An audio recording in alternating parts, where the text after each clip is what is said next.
अस्सलाम वालेकुम फ्रेंड्स, उम्मीद है कि आप सब खैरियत से होंगे। तो आज आप लोगों को बताने वाले हैं दांतों में दर्द के लिए बहुत ही आसान सी टिप्स आप लोगों को बता रहे हैं। अगर आप लोगों के दांतों में दर्द है तो आप लोगों ने बहुत ही आसान सा टिप्स करना है, जिसके इस्तेमाल से आप लोगों के दांतों के दर्द से आप लोगों को निजात मिल जाएगी। इससे पहले अगर आप लोग चैनल पर न्यू हैं तो चैनल को लाजमी आप लोगों ने सब्सक्राइब कर देना है। तो फ्रेंड्स, इसके लिए आधा कप नीम गर्म पानी में आप लोगों ने 1 चाय का चम्मच सिरका और आधा चाय का चम्मच शहद मिला देना है।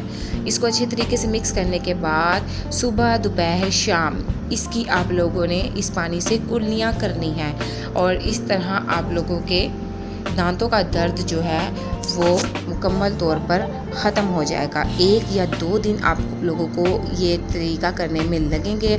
आप लोगों ने इसी तरह से कुल्लियाँ करनी है और अगले दिन का जो मामूल है वो आप लोगों ने अलग तरीके से बनाना है, आप लोगों ने अलग ही बनाना है। तो इसके इस्तेमाल से आप लोगों के जो दांतों का दर्द है वो मुकम्मल तौर पर ख़त्म हो जाएगा। ये बहुत आसान सी टिप्स है दोस्तों, तक लाजमी शेयर कीजिएगा। Thank you for watching my video.